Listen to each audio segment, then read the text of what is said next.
Exode 32 à 34. Je te relate le contexte. Moïse, donc libérateur du peuple d'Israël, du peuple de l'Alliance. Le Seigneur a dit, c'est un peuple qui a le cou roide et raide. Je l'extermine, je l'efface de la surface de la terre. Et Moïse intercède, se met comme médiateur entre Dieu et les hommes. Le peuple d'Israël s'est spirituellement prostitué. Alors que Moïse était monté au mont Sinaï pour recevoir des révélations qui allaient changer une nation tout entière, il s'aperçoit que le peuple a été impatient et il s'est détourné de la voie de Dieu. Et Dieu voulait recommencer avec Moïse une nouvelle nation. Moïse implore l'Éternel au point de faire fléchir le cœur de Dieu. Je vais te révéler le mystère. Moïse savait une chose, que Dieu avait promis, lui-même qui a reçu les révélations du livre de la Genèse, où dans ce verset-là, il est dit que l'Éternel établit son alliance avec lui et le peuple, et qu'il ne détruira plus jamais la terre par l'eau. Mais Dieu se révèle à Moïse comme un Dieu de feu, un feu dévorant. Et malgré cela, Moïse s'est mis ici comme un détonateur, un différentiel de compteur électrique, parce qu'il savait qu'il pouvait sauter à n'importe quel moment. Mais il s'est placé là et il a usé de son droit de fils de Dieu pour pouvoir intercéder comme un médiateur entre Dieu et les hommes. Il représente ici un type de Christ, parce que la parole dit qu'il n'y a qu'un seul médiateur entre Dieu et les hommes, c'est Jésus qui s'est fait homme.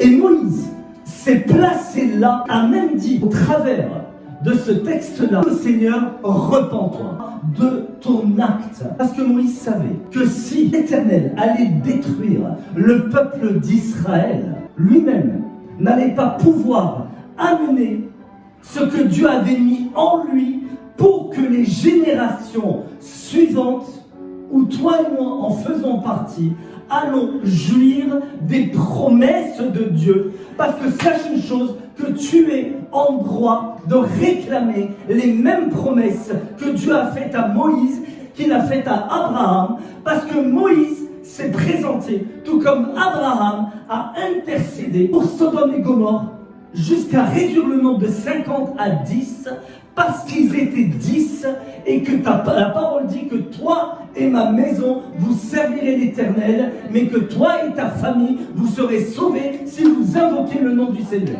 Ce que l'Éternel, Dieu, a fait, c'est qu'il a déclenché dans le cœur de Moïse, tout comme dans le cœur d'Abraham, une révélation d'évangélisation. Mais en se plaçant entre Dieu et les hommes, il a manifesté un principe dont l'intercession fait partie intégrante. Il s'agit là de la prière prophétique, qui plus correspond à ce que Dieu lui-même se prie au travers de son prophète, afin de pouvoir manifester sa volonté parfaite et unique au travers de l'homme. En agissant ainsi, Moïse a eu une conséquence. L'une des premières a été de s'effacer lui-même, de se retirer, non pas sa nature spirituelle, parce que c'est celle qu'il a fait valoir devant Dieu, mais sa nature charnelle, en disant: Seigneur, efface-moi, efface ma nature charnelle, de manière à ce que je puisse paraître devant toi uniquement, spirituellement, par rapport à ce que tu as déposé en moi, c'est-à-dire je me fais valoir comme ton égal. Cette conséquence qu'il a eue est une conséquence d'intimité profonde que Moïse avait avec Dieu, une intimité et une capacité de pouvoir ordonner à Dieu de se retirer, de ne pas détruire le peuple, parce qu'il savait carrément que le poids de la nature humaine qui était en lui ne pouvait pas valoir et ne pouvait pas correspondre à l'atmosphère spirituelle que Dieu avait au travers de Moïse. Il fallait qu'une nature spirituelle, qu'une puissance puisse être confrontée à la puissance de Dieu, de manière à ce que Dieu puisse agréer la demande de Moïse. Parce que la prière prophétique est spirituellement agissante dans l'action que Dieu veut pour son peuple. Moïse savait qu'il était un point de connexion entre le spirituel et le naturel, et il savait que sa nature spirituelle était un passage indispensable par lequel Dieu devait passer pour épargner le peuple hébreu. Il a été dans une position de tiraillement, et le prix du réveil, c'est celui-ci que Dieu nous demande, c'est de se mettre en position entre Dieu et les hommes, entre cette nation et Dieu, afin de pouvoir intercéder de manière prophétique, afin de pouvoir être un combattant dans la foi. Et Moïse connaissait les principes spirituels parce qu'il connaissait son Dieu, il savait qu'il était un feu dévorant, mais dans la colère, riche en bonté. Moïse va tenir tête, va affronter Dieu parce qu'il est rempli de la connaissance de Dieu en lui. Il va se présenter en présentant son identité spirituelle. Ce qui veut dire en tant que prophète, en insinuant que le prophète de Dieu est celui qui se place là pour intercéder pour le peuple. Un prophète est celui qui ne rompt pas l'alliance avec Dieu, mais parce qu'il prie le cœur de Dieu selon la volonté de Dieu, que Dieu va accéder à la demande de Moïse, parce que était celui qui connaissait le cœur de Dieu, et sa prière était une prière prophétique à la volonté de Dieu pour le peuple hébreu. Il savait, Dieu allait accepter ses conditions. Le tenu-tête et que Dieu allait le pousser dans un sens, mais que Moïse allait tirer Dieu dans son sens, mais en vérité, il allait tirer Dieu dans le sens de Dieu et non pas dans le sens de l'homme. Parce que la prière prophétique est celle qui est formulée dans la volonté de Dieu et non pas dans la volonté des hommes. Il faut comprendre que Dieu le Père est esprit. Il ne s'est pas fait homme. Celui qui s'est fait homme, c'est Christ. Mais Moïse a prétendu que Christ était un médiateur. Parce que prophétiquement, Moïse, dans son comportement, a annoncé que Christ allait entrer dans ce monde. Voilà pourquoi il s'est positionné comme un homme, mais que sa nature charnelle l'a mise de côté parce que Dieu est esprit. Le poids de la parole de Dieu doit produire ce qu'elle dit et ce qu'elle proclame dans notre vie. Et elle doit se matérialiser par des fruits durables, des fruits en abondance, mais qui sont préalablement prévus pour accomplir le but qui leur a été fixé. Je veux te révéler une chose. Dieu se complaît dans nos faiblesses à nous confier des tâches qui sont impossibles à l'homme. Parce que ce que Dieu a mis en toi, ce n'est pas du naturel, c'est du surnaturel qui va devoir agir parce que la prière prophétique travaille dans la révélation et dans la foi. C'est une foi active qui va te mener à une victoire certaine, celle que Dieu veut pour toi. Est-ce qu'on peut aller plus en profondeur dans ce verset-là?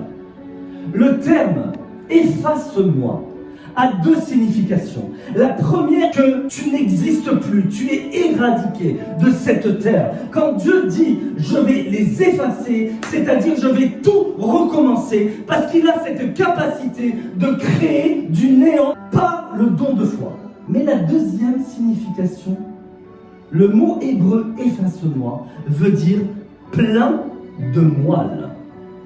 Où est le rapport? Nous devons savoir que la moelle est dans l'os. Mais la parole dit que la vie est dans le sang. Et sache que sans le sang, il n'y a pas de moelle. Et ce qui amène la vie, et là j'aimerais te conduire en esprit au temps d'Ézéchiel, où il est parlé de eaux desséchées. Et où il est dit que est-ce que ces eaux vivront? Il dit à son prophète, parle en prophète, prophétise et parle une parole prophétique de manière à ce que ces eaux puissent revivre. Mais celui qui a fait revivre les eaux, c'est l'esprit de vie, c'est le Saint-Esprit. Et le Saint-Esprit qui t'amène la vie est celui qui est l'onction. C'est la raison pour laquelle, quand Moïse Moïse dit « efface-moi », c'est parce qu'il a fait valoir son droit d'onction. Quand Dieu a le regard sur ta vie, quand il a mis une onction en toi, c'est celle qui ne va pas se perdre, qui s'écoule chaque jour, mais par la prière, tu la recharges. Et Dieu, parce qu'il a mis le sceau sur ta vie, est celui qui ne va jamais t'abandonner. Moïse n'a pas regardé à sa vie, mais Moïse, le prophète de Dieu, a déposé sa vie sur l'autel. Il l'a mise en disant « Seigneur, je sais que tu vas plier le genou. Je ne vais pas te contraindre, toi qui es un bras puissant, mais parce que je sais que c'est ta volonté, alors je sais que ma prière va être exaucée. Parce que la parole dit que si nous prions selon la volonté de Dieu, et si nous savons que Dieu nous entend, alors nous savons qu'il nous répond, et j'aimerais te dire favorablement. Il a intercédé, parce qu'il était entre Dieu et les hommes, tout comme Christ a été médiateur, mais cédé parce qu'il savait qu'il allait y faire céder la volonté de Dieu sur terre et que la volonté du ciel s'accordera avec celle de la terre et qu'elle ne fassera qu'un. Moïse avait cette assurance qu'en intercédant, même s'il a dit efface-moi, il savait qu'il voulait encore plus aller de l'avant, plus effacer sa nature charnelle, parce qu'il a compris que ce peuple allait de péché en péché et il savait très bien que l'onction que Dieu avait mise en lui est celle qui allait découler sur le peuple. Si tu es dans un ministère où l'onction prophétique est aiguisée, où l'onction prophétique est tellement dense, est tellement puissante, alors sache, à un certain moment, elle ne pourra que descendre sur toi, parce que tu es bête au bénéfice de l'onction. Ouvre ton cœur simplement, ceins ton entendement, comme le dit ta parole, et tu verras que l'onction que Dieu a mise dans un serviteur, dans un ministère ou une servante, c'est celle qui descendra sur toi. Intercédant, il a déposé la part de Dieu devant Dieu. Il lui a dit, voici, ce que tu as mis en moi, c'est ce que je te présente aujourd'hui. Comment peux-tu te renier toi-même? Comment peux-tu ne pas accéder à ma demande? Comment peux-tu, dans ton nature spirituelle, dire que ça ne vient pas de toi? Parce que moi qui suis charnel, je viens à toi chaque jour pour faire effacer, pour faire mourir cette chair, parce qu'il prophétisait que Christ allait faire mourir la chair et qu'il allait entrer dans ce monde et que c'est par la nature spirituelle, donc par le Saint-Esprit, qu'il allait être guidé. Et Moïse voulait avoir plus d'onction en lui disant efface-moi, efface ma nature charnelle, parce que je veux aller plus de degrés spirituels, je veux monter dans une autre dimension prophétique, je veux aller dans les sphères les plus élevées, les hauts lieux, parce que tu es un Dieu de hauteur, alors j'ai besoin que tu m'emmènes dans tes hauteurs, je veux être face à face, et c'est vraiment ce que Dieu appelle cette nation, à avoir une intimité, un face à face avec Dieu, parce que sans le face à face, les changements de mentalité ne pourront jamais opérer dans cette nation. Il est temps que le peuple de Dieu, que le peuple de l'Église de France, et individuellement, d'abord avant que ça soit collectif, puisse réaliser que Dieu va mettre toute sa volonté parfaite si nous le voyons face à face, c'est-à-dire si nous avons cette intimité profonde avec lui, parce que sans cela, nous serons des sympathisants. Et pour le réveil qui arrive sans précédent, pour ce feu-là, doit nous embraser, parce que nous sommes des fils, et non pas nous détruire. Il va détruire ce monde, mais nous nous serons embrasés pour ce monde. Parce que Moïse, quand il s'est placé ici, il a réalisé que ce que le monde recherche, ce n'est pas ta nature, ce n'est pas ce que tu es, mais ce que Dieu a mis en toi. Et c'est cela qui doit être déversé. Que ce monde réalise qu'ils doivent recevoir ce qui a été écrit auparavant dans nos cœurs. Parce que les lois sont gravées dans nos cœurs et sont inscrites dans nos esprits. Et ce n'est que par la proclamation d'une parole prophétique, une parole de victoire, que les choses vont s'accomplir dans leur vie, qu'ils réalisent qu'il n'y a qu'un seul qui peut les amener là où c'est Christ. Je déclare, parce qu'il a dit efface-moi sur ta vie cette année, que tu ne mourras pas, mais que tu vivras et que tu proclameras le nom de Dieu pour tous ceux qui seront face à toi. Parce que tu es celui qui a reçu le ministère de la réconciliation. Nous faisons partie de ce que le monde a besoin de recevoir. Et cette substance s'appelle le Saint-Esprit. Elle doit être communiquée. Que le royaume de Dieu ne consiste pas en parole, mais en puissance. Ta parole prophétique est celle qui va déclencher une activité spirituelle afin que le monde spirituel puisse agir selon sa nature, c'est-à-dire la puissance de Dieu. Parce que la puissance va attirer les foules, mais l'enseignement prophétique va changer les mentalités. Moïse savait, en se positionnant, que sa position allait impacter une génération future. Et laisse-moi te dire que Moïse a été celui qui a changé l'histoire, parce que sans son intercession, aujourd'hui, l'Israël ne serait pas ce qu'elle est aujourd'hui, et nous-mêmes, nous ne faisons pas partie de cette génération, parce que Christ est celui qui est venu, parce que Moïse a celui qui a prophétisé également sa venue. Il est temps que la couleur et le sel de la terre que nous sommes puissent donner à ce monde une saveur. Le goût de la vie, le rôle de tout chrétien est de répandre le parfum de Christ. Amen. Nous devons, en agissant, faire parler nos actes. Exode 32-34. Dieu dit donc, va donc, conduis le peuple où je t'ai dit. Est-ce que c'est par dépit?